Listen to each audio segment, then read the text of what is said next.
নমস্কাৰ আপোনালোকে চাই আছে আপোনালোকৰ আপোন চেনেল NetZone আসাম 2026ত কেনেকৈ আপোনালোকে এটা নতুন ভোটাৰ আইডিটো আবেদন কৰিব আজি এই ভিডিঅ'ত মই আপোনালোকক দেখুৱাম সো আপোনালোকে এই প্ৰসেছটো কোনো ধৰণৰ CSC চেণ্টাৰ বা NetZoneত ভিজিট নকৰি আপোনালোকে নিজে ঘৰতে বহি নিজৰ মোবাইল বা ল্যাপটপ যোগেদি আপোনালোকে এটা নতুন ভোটাৰ আইডিটো আবেদন কৰিব পাৰিব তো বৰ্তমান ভোটাৰ আইডি আবেদন কৰাটো বহুত ভাল সময় কাৰণ আগন্তুক MLA ইলেকশনো আহি আছে সো তাৰে বাবে আপোনালোকে ইলেকশনৰ আগে আপোনালোকে যদি আবেদন কৰিবলৈ গলে সো আপোনালোকে অতি সোনকালে আপোনাৰ ভোটাৰ আইডিটো লাভ কৰিব পাৰিব সো কেনেকৈ আবেদন কৰিব এই গুৰুত্বপূৰ্ণ প্ৰক্ৰিয়া জানিবলৈ কাৰণে বলক এটা ভিডিওটো আৰম্ভ কৰিম এতিয়া আপোনালোকে নতুন ভোটাৰ আইডিটো আবেদন কৰিবৰ কাৰণে ভিজিট কৰিব লাগিব আপোনাৰ মোবাইল বা ল্যাপটপত ক্ৰম ব্ৰাউজাৰত সো ইয়াত আহি আপোনালোকে সাৰ্চ কৰিব দিব লাগিব যে NVSP এটা NVSP সাৰ্চ কৰি দিয়াৰ পাছত এই ধৰণৰ ইন্টাৰফেস দেখিবলৈ পাব সো ইয়াত আপোনালোকে দেখিবলৈ পাই আছে home page election commission of India বুলি এটা অপচন আছে এই অপচনত ক্লিক কৰিব ক্লিক কৰাৰ পাছত এতিয়া আপোনালোকে এই অপচনত ক্লিক কৰাৰ পাছত এই ধৰণৰ ইন্টাৰফেসটো দেখিবলৈ পাব সো ইয়াত দেখিবলৈ পাই আছে লগইন অপচন আছে এটা সো ইয়াত আপোনালোকে লগইন কৰিব লাগিব পোনপ্ৰথমে সো লগইন কৰিবৰ কাৰণে আপোনালোকে এটা লগইনৰ আইডিটো প্ৰয়োজনীয় হ'ব সো আপোনালোকে ক্ৰিয়েট কৰা নাই তেন্তে ইয়াত দেখিবলৈ পাই আছে do not have N account বুলি এটা অপচন আছে এই অপচনত সাইন আপ অপচনত ক্লিক কৰিব ক্লিক কৰাৰ পাছত ইয়াত আপোনালোকৰ মোবাইল নম্বৰ আৰু ইয়াত ইমেইল এড্ৰেছ অপচনেল হয় আপোনালোকৰ আছে তেন্তে ফিল কৰিব আদাৰৱাইজ আপোনালোকে লিভ কৰিব পাৰিব তাৰ পাছত ইয়াতে ক্যাপচাটো আছে ক্যাপচাটো ফিল কৰি কন্টিনিউ অপচনত ক্লিক কৰি আপোনালোকে এটা পাসওয়াৰ্ড ক্ৰিয়েট কৰিব লাগিব ক্ৰিয়েট কৰাৰ পাছত আপোনালোকে সাইন আপ কৰা প্ৰসেছটো কমপ্লিট হৈ যাব সো এটা সাইন আপ কৰাৰ পাছত ইয়াত আহি আকৌ পুনৰ লগইন কৰিব লাগিব সো লগইন কৰিবৰ কাৰণে আপোনালোকে ফিল কৰা মোবাইল নম্বৰটো ইয়াত পুনৰ ফিল কৰিব ফিল কৰাৰ পাছত ইয়াত ক্যাপচা আছে ক্যাপচাটো ফিল কৰি ৰিকুৱেষ্ট OTP অপচনত ক্লিক কৰি দিব এতিয়া ৰিকুৱেষ্ট OTP অপচনত ক্লিক কৰাৰ পাছত আপোনাৰ মোবাইল নম্বৰ OTP এটা প্ৰেৰণ কৰি দিয়া হ'ব সো আপোনালোকে ইয়াত ফিল কৰিব OTP টো ফিল কৰাৰ পাছত ভেৰিফাই এণ্ড লগইন অপচনত ক্লিক কৰিব এটা ভেৰিফাই এণ্ড লগইন অপচনত ক্লিক কৰাৰ পাছত আপোনাৰ লগইন কৰা প্ৰসেছটো সম্পূৰ্ণ কমপ্লিট হৈ যাব সো এতিয়া আপোনালোকে এনে ধৰণৰ ইন্টাৰফেস তো দেখিবলৈ পাব সো এতিয়া আপোনালোকে নতুন ভোটাৰ আইডিটো আবেদন কৰিবৰ কাৰণে ইয়াত দেখিবলৈ পাই আছে ফিল ফৰ্ম 6 বুলি এটা অপচন আছে এই অপচনত ক্লিক কৰিব ক্লিক কৰাৰ পাছত আপোনালোকৰ নতুন ভোটাৰ আইডি আবেদন কৰা ফৰ্মটো মুকলি হৈ যাব সো ইয়াত দেখিবলৈ পাই আছে আপোনালোকৰ এই প্ৰসেছটো কমপ্লিট কৰিবৰ কাৰণে আপোনালোকে এলকে সেকশন আছে সো আপোনালোকে স্টেপ বাই স্টেপ ফিল কৰি যাব লাগিব সো ফাৰ্স্ট অপচনটো আছে select state and district and AC মানে হৈছে আপোনালোকৰ এসেম্বলি কনস্টিটুৱেন্সি বুলি কয় সো আপোনালোকে পোনপ্ৰথমে ষ্টেটটো সিলেক্ট কৰিব ষ্টেট সিলেক্ট কৰাৰ পাছত ডিস্ট্ৰিক্ট আহি যাব সেকেন্ড অপচনটো সো ডিস্ট্ৰিক্ট আপোনালোকে কোনটো ডিস্ট্ৰিক্টৰ পৰা বিলং কৰে ইয়াত সিলেক্ট কৰিব সিলেক্ট কৰাৰ পাছত ইয়াতে AC আছে সো আপোনালোকৰ ডিস্ট্ৰিক্ট আন্ডাৰত থকা AC টো ইয়াত শো কৰা হ'ব সো আপোনালোকে ফিল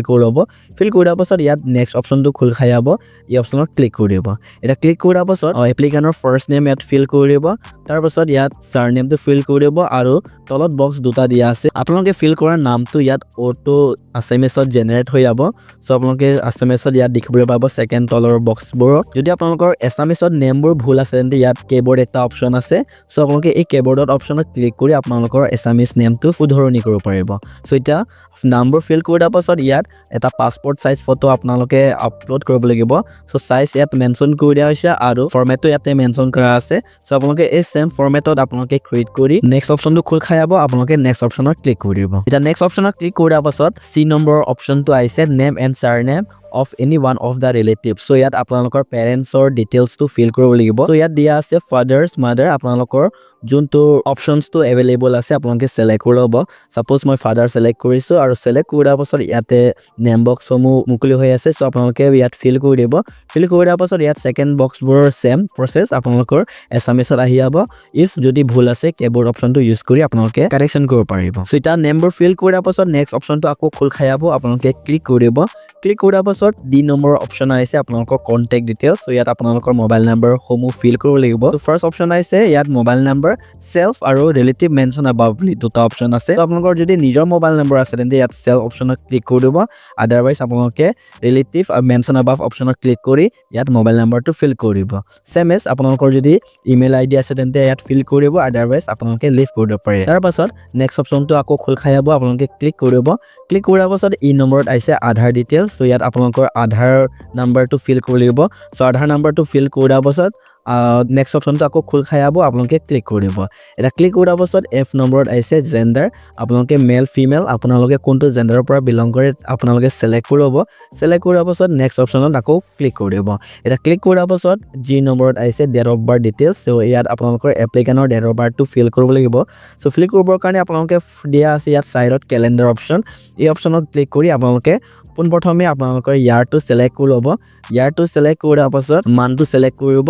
মানটো সিলেক্ট কৰাৰ পাছত ডেটটো সিলেক্ট কৰিব এটা সিলেক্ট কৰাৰ পাছত বি নম্বৰত আহিছে আপোনালোকৰ document self attested copy of document supporting as proof attach so ইয়াত আপোনালোকে এজ প্ৰুফৰ কাৰণে ডকুমেন্টছ অ্যাটাচ কৰিব লাগিব সো আপোনালোকে documents for proof of date of birth এই অপশনত ক্লিক কৰিব ক্লিক কৰাৰ পাছত ইয়াত সিলেক্ট ডকুমেন্ট বুলি এটা অপশন আছে এই অপশনত ক্লিক কৰি ইয়াত birth certificate Aadhaar card PAN card driving licence বা আপোনালোকৰ ক্লাছ 10 ৰ ডকুমেন্টছ বা ইণ্ডিয়ান পাছপোৰ্ট আপোনালোকে এই অপশনৰ ভিতৰৰ পৰা যিকোনো এটা ডকুমেন্টছ আপোনালোকে সিলেক্ট কৰি ইয়াত আপলোড কৰি নেক্সট অপশনত খোল খাই যাব এই অপশনত ক্লিক কৰিব এতিয়া নেক্সট অপশনত ক্লিক কৰাৰ পাছত H নম্বৰত আহিছে আপোনালোকৰ প্ৰেজেন্ট এড্ৰেছ ডিটেইলছ সো ইয়াত আপোনালোকৰ এড্ৰেছসমূহ ফিল কৰিব লাগিব সো ফাৰ্স্ট অপশনত আহিছে আপোনালোকৰ ঘৰৰ নম্বৰটো ইয়াত ফিল কৰি দিব তাৰ পাছত ইয়াত এৰিয়া এড্ৰেছটো ফিল কৰি দিব তাৰ পাছত ইয়াতে ভিলেজ বা টাউন আপোনালোকৰ ভিলেজটো ইয়াত ফিল কৰি দিব ভিলেজৰ নামটো আৰু পোষ্ট অফিচ আৰু পিন কোড আৰু মণ্ডল আপোনালোকে মণ্ডল কোনটো আণ্ডাৰৰ পৰা ইয়াত ফিল কৰি দিব ফিল কৰাৰ পাছত ইয়াত ডিস্ট্ৰিক্টটো সিলেক্ট কৰিব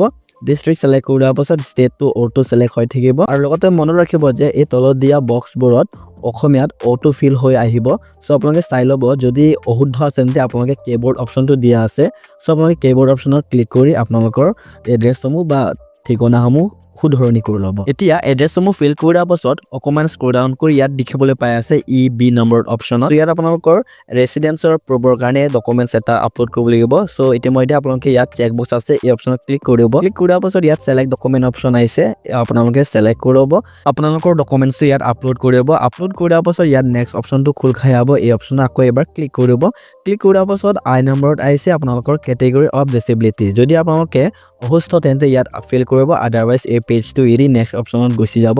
এতিয়া আহিছে জেন নম্বৰত সো ইয়াতে ফ্যামিলি মেম্বাৰ আপোনালোকে যদি কাৰবাৰ নমিনিৰ কাৰণে ইয়াত এড কৰিব আছে তেন্তে ইয়াত ফিল এড কৰিব আদাৰৱাইজ এই অপশনটো এৰি দিব আপোনালোকে নেক্সট অপশনত ক্লিক কৰিব ক্লিক কৰাৰ পাছত ইয়াত কেন নম্বৰত আহিছে ডিক্লেৰেশ্যন সো আপোনালোকে আকৌ পুনৰ আপোনাৰ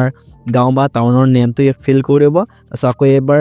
ষ্টেটটো সিলেক্ট কৰিব ষ্টেট সিলেক্ট কৰাৰ পাছত ডিস্ট্ৰিক্টটো আকৌ এবাৰ পুনৰ সিলেক্ট কৰিব সিলেক্ট কৰাৰ পাছত আজিৰ দিনটো আপোনালোকে ইয়াত ফিল কৰিব মানে আজিৰ তাৰিখটো সো ফিল কৰাৰ পাছত অকমান স্ক্ৰল ডাউন কৰি আকৌ পুনৰ ইয়াত প্লেছৰ নেমটো ফিল কৰি ইয়াত নেক্সট অপশনটো খোল খাই যাব ক্লিক কৰি এটা আপোনালোকে ইয়াত ক্যাপচা দিয়া আছে L নম্বৰত সো ইয়াত ক্যাপচাটো ফিল কৰি প্ৰিভিউ এণ্ড সাবমিট অপশনত ক্লিক কৰিব ক্লিক কৰাৰ লগে লগে আপোনালোকৰ একনলেজমেন্টটো মুকলি হৈ আহিব সো আপোনালোকে একনলেজমেন্টটো ডাউনলোড কৰি ল'ব যাতে আপোনালোকে ৰেফাৰেন্স নম্বৰ দি আপুনি আবেদন কৰা নথিটো কিমান আগবাঢ়িছে বা নাই আপোনালোকে চেক কৰিব পাৰে আৰু আফটাৰ 3 ডেজ বা 4 ডেজৰ ভিতৰত আপোনালোকৰ ভোটাৰ আইডি কাৰ্ডটো সম্পূৰ্ণ কমপ্লিট হৈ আপোনালোকৰ ফিজিক্যাল কাৰ্ডটো পাই যাব সো এনেদৰে ধৰি আপোনালোকে আপোনাৰ নতুন ভোটাৰ আইডি কাৰ্ডটো আবেদন কৰিব পাৰিব আপুনি নিজে ঘৰতে বহি সো এইটোৱে আছিল আজি আপোনালোকক দিবলগীয়া ইনফৰমেটিভ ভিডিওটো চাই যদি অকমানো হেল্প পাই তেন্তে লাইক এটা কৰিব লগতে বন্ধু বান্ধৱী শ্বেয়াৰ কৰিব যাতে হয়তো এই ভিডিওটো চাই ঘৰতে বহি নিজৰ বা ফ্যামিলিৰ কোনো সদস্য ভোটাৰ আইডিটো আবেদন কৰি দিব পাৰে আৰু চেনেলত প্ৰথমবাৰ ভিজিট কৰিছে তেন্তে সাবস্ক্ৰাইব কৰি দিব যাতে এনে ধৰণৰ অনলাইন ৰিলেটেড ভিডিওসমূহ আপোনালোকে ৰেগুলাৰলি চাবলৈ কাৰণে সো পুনৰ লগ পাম আকৌ এটা নতুন ভিডিও